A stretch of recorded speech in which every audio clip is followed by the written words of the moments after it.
So once again very welcome back to all of you. आज के lecture में हम देखेंगे क्लास 8 मैथमेटिक्स से chapter number 13 that's direct and inverse proportions.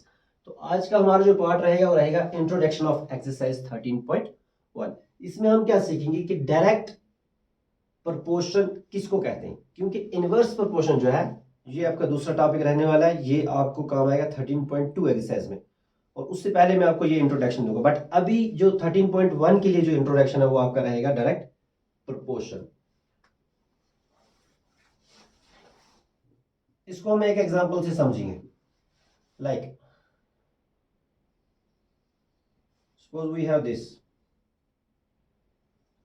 Suppose यहां पे हमारे पास नंबर ऑफ पेंसिल्स या पेन्स, ठीक है, और यहां पे इनकी कॉस्ट। तो हम समझना क्या चाहते हैं कि डायरेक्ट प्रोपोर्शन क्या होता है। देखिए यहां पे सपोज हमारे पास पेन है, 1 पेन, उसकी जो कॉस्ट है वो है हमारे पास 10 रुपीज। कितनी कॉस्ट है? 10 रुपीज। जब हम नंबर ऑफ पेन्स को हम इंक्रीज करते हैं, सपोज हमने इसको 2 कर दिया, नंबर ऑफ पेन्स कितनी होगी? 2। अब इसकी कॉस्ट कितनी हो जाएगी? 20। अगर एक की कॉस्ट 10 है तो 2 की आ गई 20। अब अगर हम इंक्रीज करते हैं नंबर ऑफ पेन्स को, अगर हम 3 पे ले जाएंगे तो इसकी कॉस्ट क्या हो जाएगी? 30। सपोज ये है, इसको हम कंसिडर करते हैं एज x, इसको हम कंसिडर करते हैं एज y। p क्यों भी रख सकते हो, कुछ भी रख सकते हो। तो जब हमने नंबर ऑफ पेन्स, हमारे पास 1 थी तो कॉस्ट थी उसकी 10। जब हमने नंबर ऑफ पेन्स को इंक्रीज किया 2 पे, कॉस्ट भी उसके साथ इंक्रीज होगी।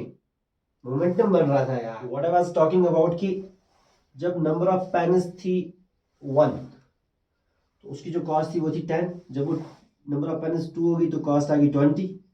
जब नंबर ऑफ पेन्स 3 होगी तो कॉस्ट 30। तो यहां से हम एक चीज समझ रहे हैं, ये जो नंबर ऑफ पेन्स जिनको हमने लेट किया x से, जब हम इसको इंक्रीज कर रहे हैं, मतलब पहले 1 पेन थी फिर 2 पेन, यहाँ से कॉस्ट भी इंक्रीज होने लगी। पहले 10 थी फिर 20 आ गई। दैट मीन्स जब हमने नंबर ऑफ पेन जो x है, जब हमने इसको इंक्रीज किया तो यहाँ से कॉस्ट जो y जो है हमारे पास, वो भी क्या हो गया? इंक्रीज हो गया। अब दूसरे एंड से अगर हम देखेंगे, यहाँ पे नंबर ऑफ पेन्स 3 है, कॉस्ट उसकी 30 है। जब हम नंबर ऑफ पेन्स को 2 ला रहे हैं, 2 पे ला रहे हैं तो कॉस्ट भी कम हो रही है, ठीक है। दैट मीन्स जब हम नंबर ऑफ पेन्स को क्या कर रहे हैं? कम कर रहे हैं, तो कॉस्ट भी क्या हो रही है? कम हो रही है। तो हम यहाँ पे बता सकते हैं कि जब हमने नंबर ऑफ पेन्स कम की, यहाँ से 3 थी 2 पे आई, तो कॉस्ट भी क्या होगी? कॉस्ट भी 30 से 20 पे आ गई।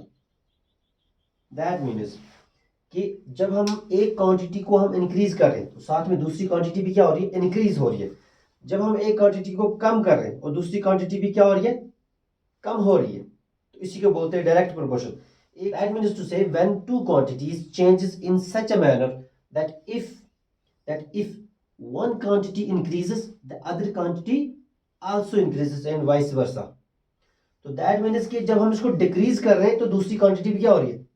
डिक्रीज हो रही है। आपको यहां तक समझ आया? अब इनका जो डायरेक्ट प्रोपोर्शन में जो रेशो होता है वो थ्रू आउट सेम रहता है। थ्रू आउट सेम रहने का मतलब क्या है? जो इसका रेशो होगा वो इसका रेशो भी होगा, वो इसका रेशो भी होगा। अब कैसे? इसका रेशो यहां से आ गया 1/10। अब दूसरा वाला देख ले, दिस इज 2 डिवाइडेड बाय 20। 2 1 और 2 2 10 और 20, तो ये भी आ गया 1/10। सेम लाइक दिस, इसका रेशो इसके बराबर, अब इसका रेशो इसके बराबर होगा 3/30। 3 1 और 3 3 10 और 30, तो ये भी बराबर आ गया। एंड इसका रेशियो जो है वो थ्रू आउट क्या रहा है? सेम रहा है। That means 1/10 equal to 2/20 equal to 3/30। ये सारे एक दूसरे के क्या है? बराबर है। इसलिए ये डायरेक्ट प्रोपोर्शन में है। यहां से हमें दूसरा पॉइंट मिल गया कि डायरेक्ट प्रोपोर्शन में रेशियो क्या होता है? सेम रहता है थ्रू आउट। इस पूरे में अगर एक चीज इंक्रीज हो रही है दूसरी भी इंक्रीज हो रही है, इसी को बोलते हैं हम डायरेक्ट प्रोपोर्शन। और इसमें जो रेशियो रहता है वो थ्रू आउट क्या रहता है? सेम रहता है। अब हम इसमें देखेंगे कि एक्सरसाइज में क्वेश्चन जो है वो किस टाइप के आने वाले। देखिए सपोज अगर क्वेश्चन ने हमें पूछा कि नंबर ऑफ पेन्स हमारे पास है 10, अब आप बताओ कि इसकी कॉस्ट कितनी होगी, ठीक है। देखिए यहाँ पे जब नंबर ऑफ पेन 1 थी, कॉस्ट थी उसकी कितनी 10। जब नंबर ऑफ पेन आ गई 2 पे, कॉस्ट होगी 20। जब नंबर ऑफ पेन आ गई 3 पे तो कॉस्ट आ गई 30। जब नंबर ऑफ पेन आ गई 10 पे तो कॉस्ट ऑब्वियसली ज्यादा होगी, क्योंकि अगर 2 पे 20 थी, 3 पे 30 थी, तो 10 पे तो ज्यादा ही होगी। दैट मीन जब हम इसको नंबर ऑफ पेन्स को हम इंक्रीज करके 10 पे ले रहे हैं तो कॉस्ट भी क्या हो जाएगी, ज्यादा हो जाएगी। ये ज्यादा हो रही है तो ये भी ज्यादा होगी। दैट मीन ये डायरेक्ट प्रोपोर्शन में, और डायरेक्ट प्रोपोर्शन में रेशियो क्या रहता है, सेम रहता है। तो हम लिखेंगे ये जो है ये इसके बराबर है, हम लिखेंगे 3 डिवाइडेड बाई 30 इक्वल टू 10। इसको हम कोई भी नाम ले लेते हैं, सपोज P फॉर इंस्टेंस, क्योंकि ये हमें निकालना है।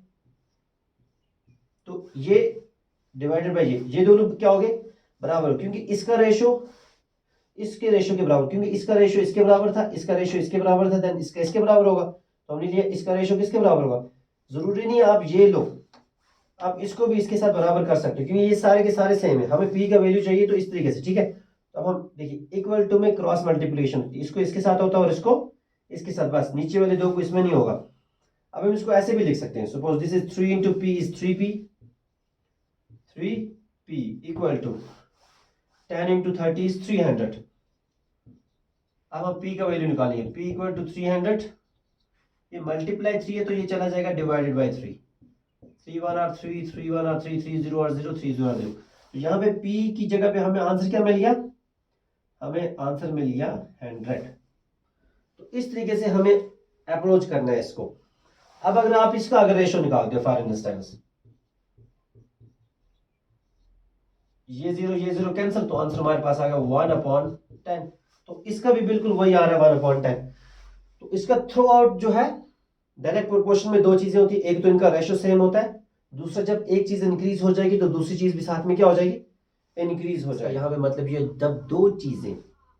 जब दो क्वांटिटीज आपस में डायरेक्ट प्रोपोर्शनल में होंगी तो उनका जो रेशियो है वो क्या रहेगा, वो सेम रहेगा। तो आई होप ये आपको इंट्रोडक्शन अंडरस्टैंड हुआ होगा। अब हम नेक्स्ट लेक्चर से हम देखेंगे एक्सरसाइज 13.1।